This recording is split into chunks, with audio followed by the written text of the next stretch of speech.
Kulamatsi. The universal question that I'm currently exploring is whether I matter. When asking a question that is broad, ageless, deceptively simple, and generative, we have to define the terms sufficiently to give our exploration gestalt, form, a Socratic flow. We have to know what we are asking. Here, in our current exploration, the key word is matter. I being sufficiently obvious, prima facie. Prima facie is a Latin word meaning at first sight, frequently used in law, stating that something is obvious or true. Prima facie means that it requires little proof and conjecture to apprehend as being the case.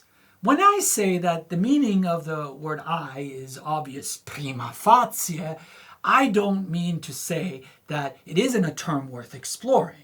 Who and what I am is itself a deceptively simple question, difficult to answer. But as the adage goes, I know it when I see it. Or perhaps maybe more appropriate in this case, when I feel it. When we encounter the word I, we know instantly what the word intends. Unless we have a severe brain injury that strangely interferes with the concept of self. The verb to matter is a relatively straightforward term. Wiktionary.org defines the English term to matter as to be important. Another definition is to form pus, as an abscess. But this is a less common use of the term, restricted mostly to the medical fields.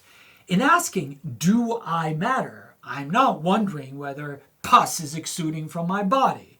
The question here concerns my significance in this universe. I may seem quite insignificant in the supposed infinite space-time. However, our friends at Radiolab have already considered this question. We humans, as space-time entities, are well above average. Depending, of course, on how we define entities. Which goes back to the deceptively simple prima facie meaning of I. If we consider all entities ever to have existed infinitely into the past and that will exist infinitely into the future, then again, I probably seem pretty insignificant. Assuming, of course, we can indeed agree on what we mean by all entities. Yet, consider the life expectancy of a bacterium. 12 to 24 hours. Humans, right now, our average lifespan is estimated at, about 73 years. That's about 25,000 times longer than most bacteria. And there seems to be almost, but not quite as many of those in our bodies as the cells that we think of as being us. Our size and life expectancy matter because the matter that we are made of is partially determinative of the effect that we have. Now, consider this essential question. How significant a force is Socrates? First, what is Socrates, or who is Socrates? Again, we have to define our terms. Unless this video has somehow been transmitted backwards in time to ancient Greece, then Socrates is nothing substantial. He's made of no particular substance. He really is not made of anything at all. The atoms that at any moment constituted the famous gadfly of Athens are dispersed across the planet.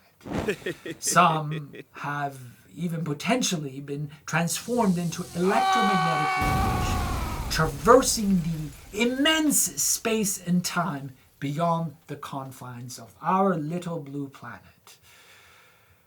Socrates certainly does not matter in the medical sense, since Socrates no longer exudes even an iota of human pus, unless, of course, Socrates refers to a tattoo on a living person. Again, define your terms. Conclusion, as a piece of matter and a physical force, Socrates does not matter at all. Because Socrates is dead.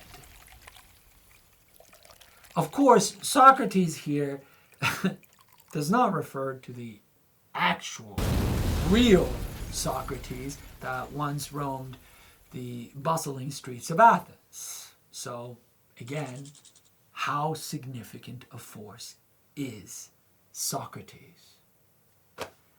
Wanishi. Oh, and don't forget to subscribe, because we depend on your subscription to stay in the ether. So go ahead, if you haven't already done it, click on subscribe. Seriously, if you don't subscribe, you'll never find out that this guy matters.